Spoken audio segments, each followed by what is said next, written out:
before the first scalpel ever touched a human body, before the freezing chambers, the plague-infested fleas, and the hidden laboratories were built, everything began with Japan's ambition and its hunger for power. After World War I, the world was rebuilding itself. The United States grew stronger. Europe was still in turmoil. And Japan, a small nation with scarce resources, dreamed of becoming a global empire. They believed Japan was destined to rule Asia. From that belief, a war machine slowly awakened. In 1931, Japan marched into Manchuria and created the puppet state of Manchukuo, a vast land, fertile, strategically priceless. But territory alone wasn't enough. Japan wanted more. They wanted the secret to eternal victory. A weapon that could erase a city without ever firing a shot. A weapon that killed quietly, like wind, yet acted as swiftly as a blade. And while the military struggled to find such a weapon, one man stepped forward. Shiro Ishii, doctor, scientist, a so-called genius, and the man who opened the gates of hell. Ishii was frighteningly intelligent, treasured by Japan's military medicine. But in his mind, science wasn't meant to save lives. It was meant to end them faster and more efficiently. He studied Western epidemics, observed how bacteria could wipe out thousands far more easily than bombs. And Ishii became convinced, disease would be the weapon of the future. No guns, no tanks, just a flea, a droplet of virus, and an entire nation could collapse. He proposed a plan to the Japanese High Command, a secret biological research center. Its official mission sounded noble: study disease prevention to protect Japanese soldiers. But beneath the surface hid the real objective: to create biological weapons capable of mass destruction. In 1936, the plan was approved. Shiro Ishii was granted absolute authority. And in Pingfang, near Harbin in Manchuria, a massive compound rose from the ground. Concrete buildings, tall chimneys, barbed wire fences. No signs, no explanation. Locals living nearby never knew what happened inside. The Japanese military gave it a sterile, harmless name: Unit 731, the epidemic prevention. But just months later, villagers heard screams echoing in the night, metal clashing, trucks rumbling, carrying bodies under the cover of darkness, white smoke rising from the chimneys. Every single day. No one knew what the smoke was. No one dared to ask. From imperial ambition, from the twisted vision of a doctor seeking power, Unit 731 was born, not as a laboratory, but as a factory of death. A factory needs raw materials, and this machine required them in the form of human beings. Victims here had no identity, no names, no ages. They were all given a single term: Maruta logs of wood. Because to Unit 731, they weren't humans. They were experimental material fuel for the furnace. Once someone stepped through its steel gates, their humanity no longer existed. At first, most victims were Chinese civilians living under occupation. Anyone suspected of resistance, spying, or simply disobedience could vanish overnight. Some were taken while eating dinner with their families. Some were dragged away while still half asleep. No trial, no documents, just a truck ride, and they were never seen again. Villages often reported hearing loud engines at night, beams of headlights sweeping across their homes. By morning, entire households were gone. Survivors were too terrified to even ask where their neighbors had gone, because the question alone could make them the next Maruta. As the war expanded, not only Chinese people disappeared, but also Koreans, Russians, Mongolians, even captured American soldiers. Some were arrested simply for speaking the wrong language during a street inspection. Japanese soldiers didn't need evidence. They only needed orders. Unit 731's prison blocks were designed like animal pens. Dark rooms, damp walls, Ice-cold concrete floors. No windows, just a small slit to reveal a single eye. Iron shackles locked around prisoners' ankles. Meals consisted of rotten rice, dirty water sometimes mixed with animal feed. Many died before they ever reached the operating table. When enough prisoners were collected, they were examined, not for treatment, but for allocation. The healthy freezing chambers, or live dissections. The sick virus spread experiments. Women, especially the young, sexual infection trials. Children studies on disease progression in small bodies. Age, gender, health, none of it mattered anymore. Only their experimental value did. When a person died, they were never buried. Their bodies were fed into furnaces inside the compound. White smoke rose, almost daily. Locals gave the place a chilling name. The village with no graves, but filled with souls. No bodies, no evidence. No evidence, no crime. For 9 long years, Unit 731 operated in absolute secrecy, and the world remained blind. They gathered people like firewood. They imprisoned them like livestock. They sorted them like goods in a warehouse. A perfectly engineered system, created solely to supply raw materials for the monstrous experiments behind those steel doors. And what happened next was far, far worse. Among everything that happened inside Unit 731, vivisection, the dissection of a living, fully conscious human being, was not a secondary experiment.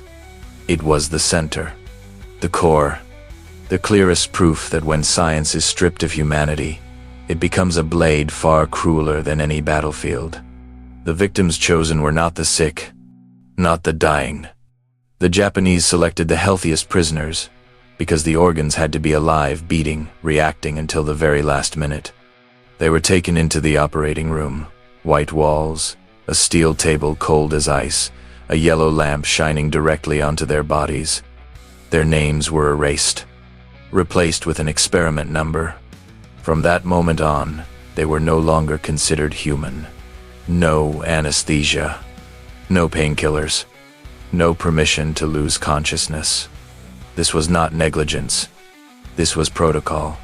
The scalpel touched skin, slow, deliberate, a single incision from chest to abdomen. The blood didn't spray. It oozed thick, dark, heavy with the smell of iron. Beneath the open skin, life lay fully exposed. Lungs expanding and collapsing, intestines twitching from fresh reflex, the liver changing color minute by minute as blood flow diminished. Everything was watched. Everything was recorded. They were not observing a person dying. They were observing a biological machine shutting down. No one panicked. No one stepped back. Every change was written down like meaningless numbers. The exact minute the lips turned blue. How long before the lungs collapsed? How many beats before the heart stopped? The moment the pupils froze open, every sign of agony, every desperate reaction became data. In some cases, they sawed open the rib cage. Bones cracked apart like dry wood. In others, they lifted the heart out of the chest to watch it beat in their hands, disconnected from the body, yet still clinging to life for a few last seconds. Some victims were sewn back up, only to be studied again the next day as infection devoured them from within. Not to save them, but to watch their bodies rot slowly, scientifically. No one survived. When nothing more could be recorded, the bodies were burned. White smoke drifted into the skies of Manchuria as if no human had ever existed there. No grave, no remains, no names spoken aloud. Only clinical notebook pages cold, clean, without a single word acknowledging humanity. Years after the war, one former Unit 731 doctor said a single sentence: "We did not operate to save. We operated to witness life come to an end." And that is the true essence of vivisection.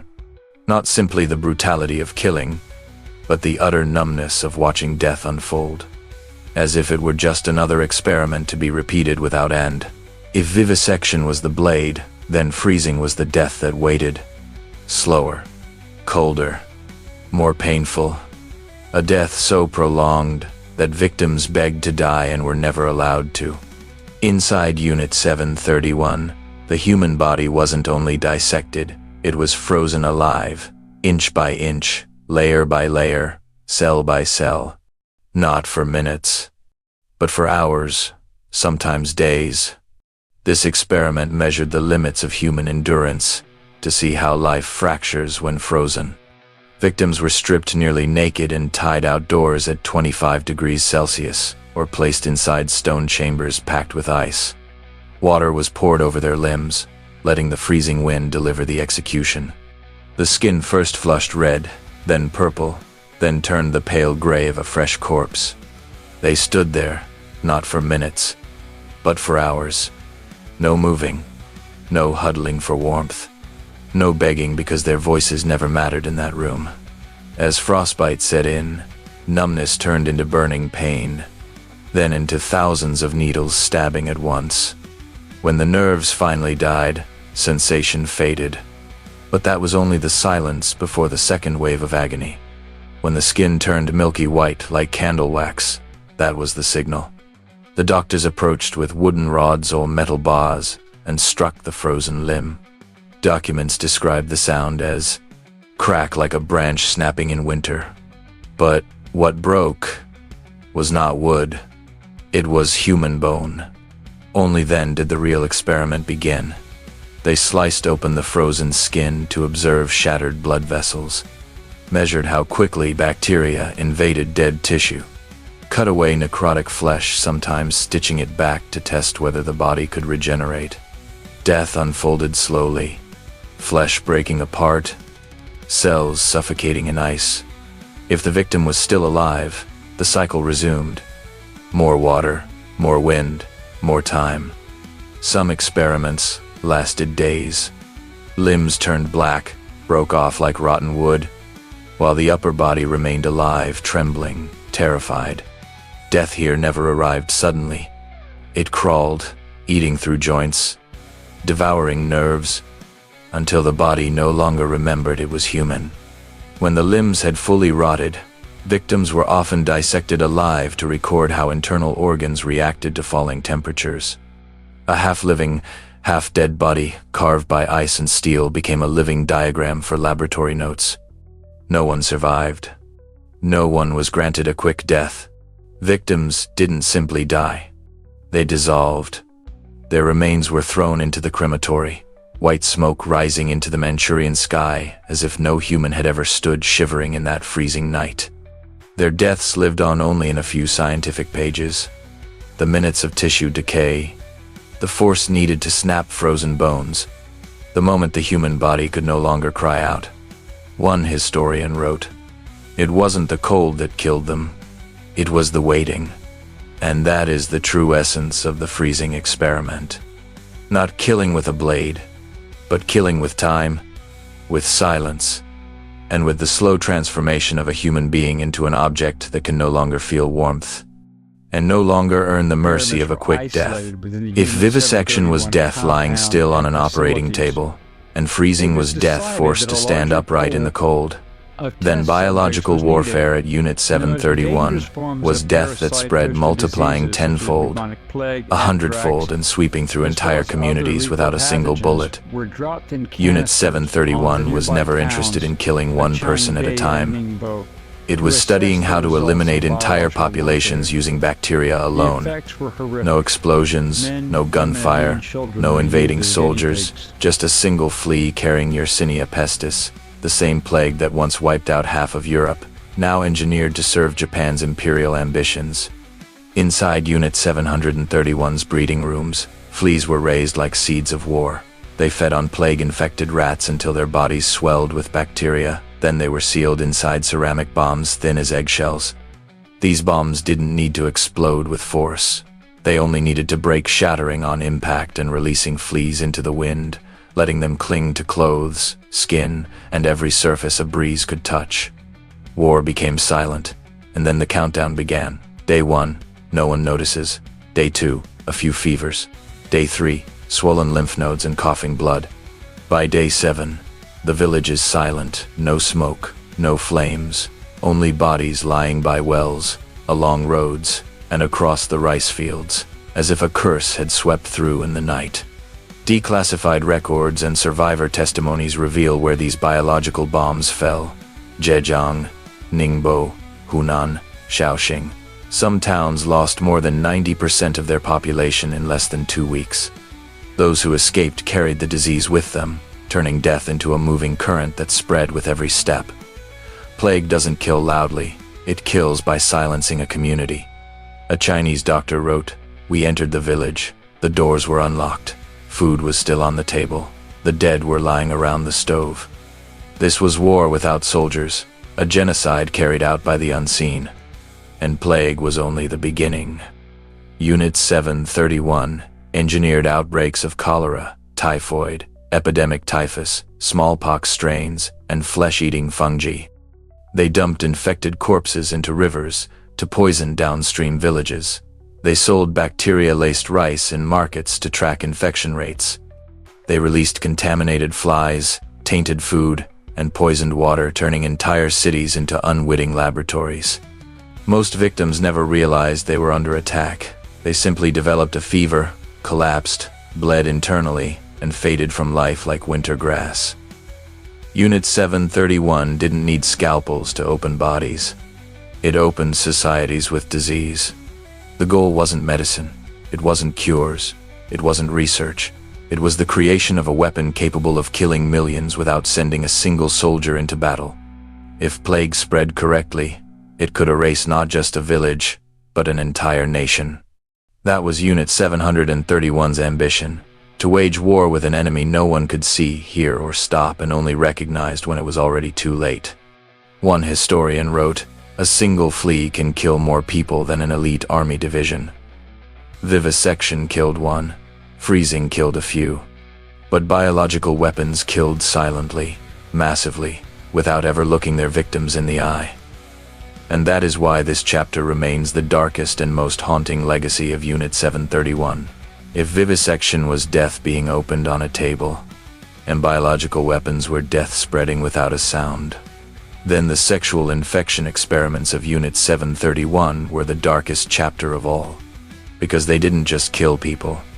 They killed life before it ever had the chance to become human. The victims were not soldiers, not adult prisoners. Most were young women, many of them pregnant. Some newly married. Some who had never even known a man. But Unit 731 did not call them women. They called them numbers. And their purpose was clear: to deliberately infect them with syphilis, gonorrhea, and other sexually transmitted diseases. No treatment. No relief. No help. Only observation, from the moment the bacteria entered their bodies to the moment the unborn child twisted into deformity. The method of infection was brutality disguised as procedure. No syringes. No medical protocol. Unit 731 forced infected male prisoners to have intercourse with healthy women.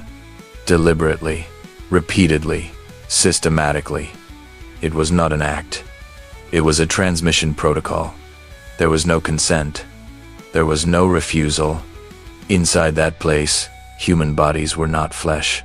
They were containers for pathogens.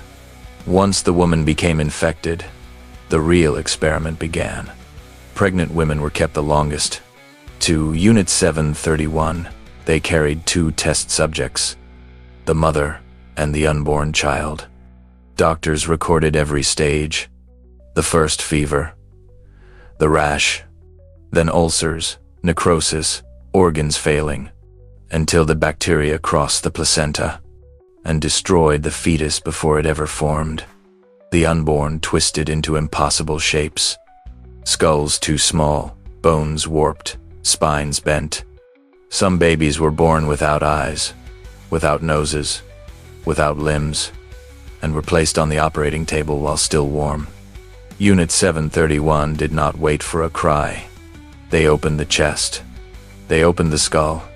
They documented the pathology, not to heal, but to record how infection could warp life from the inside out. And the tragedy deepened. If a newborn survived birth, it was taken for further experiments. No medicine, no comfort. Only observation as death slowly unfolded. Some infants were deliberately infected to test how quickly their fragile bodies would collapse. The researchers already knew the outcome. What they wanted was the timeline. Their notes were cold. Day 3, lesions. Day 6, respiratory failure. Day 8, death. No names. No memories. Only numbers on a page. Years later, a Unit 731 doctor admitted, "We chose pregnant women because one mother gives us 2 subjects." Inside that place, life wasn't welcomed. It was monitored, like a chemical reaction, from the instant it formed to the moment it twisted and disappeared. And why? Not for medicine, not for cures, not for vaccines. The goal was to learn how to infect faster, deeper, and across generations. A weapon capable of destroying not just bodies, but a people's future. If biological bombs could erase cities, then sexual infection experiments could erase a nation's tomorrow. Unit 731 didn't simply kill. They cultivated death, measured it, recorded it as if it were an achievement. And this chapter reveals the truth most clearly. It wasn't war that was cruel. It was humanity, even without a battlefield. If vivisection carved life open, if freezing choked life away, and sexual infection poisoned life before it was ever born, then the explosive experiments of Unit 731 served one purpose only: to perfect the fastest, cleanest, and most efficient way to kill large numbers of people. Here, humans did not carry weapons. They were the targets. Not wooden dummies, not straw figures, but real bodies, real blood, real bones. A large open clearing was fenced off like an industrial slaughter yard. Prisoners were stripped of their outer clothing, their hands tied behind them or fastened to wooden stakes. Some were forced to stand. Others were positioned in a squat to test how explosions tore through the body at different angles. No ear protection, no blindfolds, no running, only waiting. Grenades and small bombs were positioned at precise distances: 3 meters, 5 meters, 10 meters, and sometimes placed directly at their feet. The pin was pulled. No countdown, only silence, and then impact. When the blast erupted, bodies did not fly theatrically like in films. They split. They tore. They ruptured depending on the angle of the shrapnel and the direction of the shockwave. The goal wasn't to kill instantly. It was to measure how death unfolded. 3 meters. The abdomen could burst open, intestines spilling like pale ropes. 5 meters. The lungs remained intact, but the shoulders and throat shredded, leaving victims drowning in their own blood. 10 meters. Some remained alive, trembling, gasping, eyes locked on the observers as if asking, why? Unit 731 wanted those answers, in numbers. Depth of shrapnel penetration. Time until fatal blood loss. Which organ failed first, lungs, heart, or liver? Which distance killed fastest? No bandages, no medical care, because the objective was not survival. It was timed extinction. Some tests used body armor to determine how much force it could withstand. If the armor tore apart and the person inside still breathed, that breath became another data point in the pursuit of optimal lethality.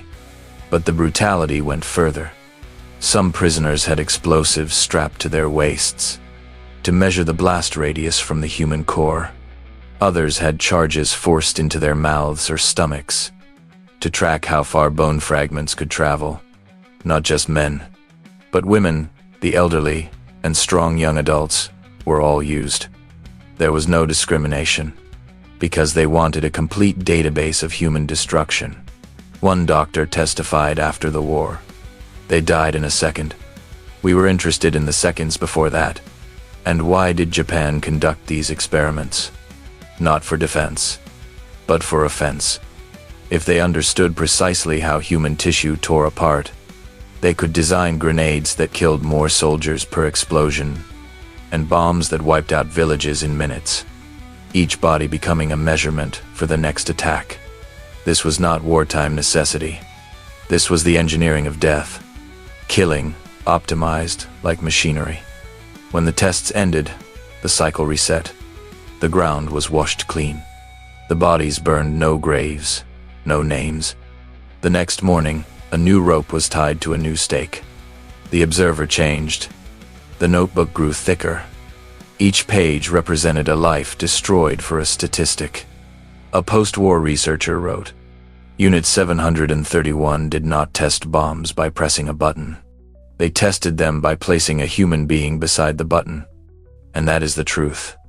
Some nations use weapons to win wars. But here, weapons were built with human blood. It wasn't war that was cruel. It was people choosing cruelty and calling it science. If grenades were death attacking from the outside, then Unit 731's pressure chambers were death exploding from within. No smoke, no blades, no ice, only air, and the violent expansion of human flesh. Unit 731 wanted answers. How does a human die when pressure shifts too fast? At what altitude does the brain run out of oxygen? At which atmosphere do the lungs rupture? At what second do blood vessels burst through the eyes, ears, and nose? They didn't measure with machines. They measured with bodies. The chamber was a steel cylinder like a submarine cabin, but built not to save anyone, only to crush or vacuum air until the human form collapsed. Prisoners were shoved inside. The door slammed shut, a metallic death sentence. No harness, no oxygen mask, only cold iron and the sound of terrified breathing. Then the pressure dropped. Altitude simulation, 1,000 meters, 3,000 meters, 7,000 meters. The idea was to mimic pilots shot down at high altitude. But here, civilians became the pilots. At 7,000 meters, blood began to boil inside capillaries. Tongues swelled. Eye vessels bulged, trembling on the edge of rupture. Ears rang like gunfire inside the skull. But 731 didn't stop at the limit. They pushed until the breaking point. Pressure could suddenly surge in the opposite direction. Air crushing inward, forcing itself into lungs, sinuses, and chest. Eyes bulged red before blood flooded the whites. Ears leaked warm red fluid. The nose erupted like a small fountain. The lungs expanded, then tore open like overfilled plastic bags. Blood vessels in the brain snapped, with a brittle crack like a dry twig underfoot. Some victims froze mid-breath, mouth open, reaching for air that would never come. And 731 recorded every detail. Did the heart rupture first, or the lungs? At what second did blood burst from the sinuses? How long until the torso collapsed under peak pressure? It was science. Science stripped of humanity. Some experiments bypassed altitude entirely. They pumped air directly into veins, lungs, even the abdomen, to find the exact moment the heart stopped. When the eye vessels burst, the maximum expansion before lung tissue tore. Which organ failed first under internal pressure? Victims swelled. Skin stretched tight like drum leather. Tendons rose under the surface like steel wires. They opened their mouths for air, but the chest could no longer move. Then came the breaking point. The chest split. Bones snapped. Lungs ruptured. Blood didn't flow. It sprayed, like a pressurized bag bursting open. In that instant, a human being became a measurement. And 731 logged the result as if it were a success. The true purpose of the pressure chamber was never to save Japanese pilots, never to advance medicine. It was to map the death limits of human physiology, to refine altitude tactics, to perfect biological delivery systems, to kill opponents faster. A person dying was not failure. A person dying too slowly was failure. They needed speed. They needed formulas. They needed death that could be measured, replicated, and repeated. And they achieved it, not in clean laboratories, but through hundreds, perhaps thousands, of human beings forced into becoming units of lethal data. The pressure chamber didn't kill with blades. It crushed life from the inside, until the body collapsed into silence, a hollow sack of flesh. If the pressure chamber crushed life in minutes, if biological bombs erased communities without a sound, then this final chapter is the most painful of all. Unit 731 did not experiment only on adults. They experimented on children, on pregnant women, on fetuses that never even had the chance to open their eyes. In most wars, the dead are those who choose to fight. At Unit 731, the dead were those who never had a chance to live. Post-war investigations revealed that children were labeled as pristine, experimental samples. No illnesses, no prior conditions, no environmental interference. Perfect, they said, for observing the raw effects of bacteria, pressure, and chemicals. Their innocence, their biological purity, became the reason they were exploited. Not to treat them, not to heal them, but to record the collapse of an unfinished body in real time. Pregnant women were often preferred subjects, not out of mercy, but because one mother meant 2 data units. 731 monitored fetuses from the moment a heartbeat appeared, to the moment limbs formed, and then extinguished that life inside the womb. They cataloged development like a schedule. Week 8, bones unformed, tissue soft. Week 12, first reflexes. Week 20, nervous system emerging. Week 30, viable if born, but never allowed to be. The child was never permitted to live. The experiment ended first. And the cruelest truth, 731 did not mark these events as deaths. They marked them as completed data. Some babies were born alive, full term or premature from infection. Some arrived with eyelids sealed shut, skin thin as wet paper. They were placed aside and monitored like countdown clocks. No warmth, no medicine, no mother's arms. Their breaths were counted as they faded. 40 per minute. 20. 5. 0. No one picked them up. No one named them. Only cold handwriting filling another line in a file. A former Unit 731 doctor later testified. They were not children. They were incomplete bodies. He said it calmly, as if explaining numbers on a board. The true purpose of these experiments was not to understand death. It was to erase survival. If a fetus dies, a future disappears. If a newborn lives deformed, an entire society becomes burdened. Unit 731 wanted collapse that would ripple across generations. Biological destruction instead of bullets. This was not killing. It was preventing existence. Vivisection carved open beating life. Freezing suffocated trembling life. Plague bombs erased villages. Pressure chambers shattered lungs from within. And here, in this final chapter, the victims were not soldiers, not prisoners, but human beings denied the chance to become human at all. There was no gunfire, no battlefield, only the scratching of pens on paper, and the echo of a cry that never came. Unit 731 did not take a generation. They prevented a generation from ever existing. This is the darkest chapter of them all. When World War II ended in 1945, the guns finally fell silent.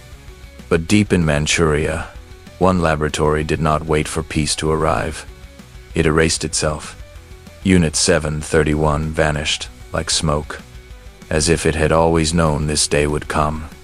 Documents were burned through the night. Bodies were destroyed. Laboratories were leveled. And by morning, nothing remained but bare, empty ground, as if no human blood had ever soaked that soil. But the ashes were still warm. When Soviet forces arrived, they found no confessions. They found reality. Dried blood on operating room floors, the sharp sting of disinfectant lingering inside freezing chambers, rat cages used for plague experiments, not yet destroyed, and behind the compound, white bone ash, mixed into the soil like pale dust. No gravestones, no names, only traces of people reduced to material. In 1949, at the Khabarovsk trials, for the first time, the doctors who once held the scalpels stood before the world. Their words were not apologies. They were cold, precise, clinical, as if reading lab notes aloud. We sawed through their bones while they were conscious. The fetuses were removed while their hearts were still beating. We needed to observe the exact moment life ended. Every sentence opened another door, into a place where humanity had gone extinct. Yet something even more painful followed: the silence. After the war, the United States did not execute most of Unit 731's doctors. Instead of hanging them, they negotiated. They traded justice for data, not rumor. Declassified documents later confirmed it. Those responsible for vivisection, for freezing experiments, for plague bombing, for the deaths of newborns and unborn children, were granted immunity in exchange for the findings carved out of human bodies. Some didn't just escape punishment. They became university professors, hospital directors, wealthy businessmen. Men who once decided who was allowed to live went on to live quiet, comfortable lives, as if nothing had happened. Meanwhile, China and the world waited for an apology. But for decades, Japanese school textbooks barely mentioned Unit 731. No photos, no numbers, no names of the dead. History wasn't erased. It was reduced. And sometimes, forgetting is more brutal than violence. Survivors grew old, carrying memories no one wanted to hear. One Chinese woman, who survived a plague bombing as a child, said softly in her final interview, "We don't need money. We only want someone to admit that we were made to suffer." The admission came too late. For many, it never came at all. In war, people die once. In history, they can die a second time, when the world decides to forget them. When we look back at Unit 731, what chills us is not only how people died, but how calmly others watched them die. This was not a lone madman, not chaos on a battlefield. It was a system. White coats, budgets, reports, stamps and signatures. A world where death was logged like an experiment, and suffering became just another data point. Morality didn't shatter in a single day. It was eroded slowly, quietly, until evil felt normal. A doctor could cut into a living body without guilt, because the day before, he had only observed, and the day after, he was only following orders. No one called themselves a monster, but together they built hell. The most terrifying part was not the knife, not the ice, not the bacteria. The most terrifying part was this: humans forgot. They were killing humans. Unit 731 teaches us that evil does not always scream. Sometimes it wears a lab coat, files a report, and writes its crimes in neat, black ink. When ethics disappears, knowledge becomes the most dangerous weapon we possess. The war has ended. The labs have burned. The doctors have aged, and many are gone. But one question still remains, sharp and alive. What has stopped humanity from creating another Unit 731? Courts once bargained away for data. Politics once chose silence over truth. Textbooks once edited out the crimes. The only real barrier left is memory. The memory of screams cut short by a scalpel. The memory of children who died before they were born. The memory of white ash under Manchurian snow. ash that used to be human. If one day we forget them, evil will not simply return. It will return because we open the door for it. Unit 731 is not just a chapter of history. It is a warning. Science without morality is war in its purest form. This film does not exist to fuel hatred. It exists to remind us. To forget is to be complicit. To stay silent is to assist. To remember is the only way to protect the future.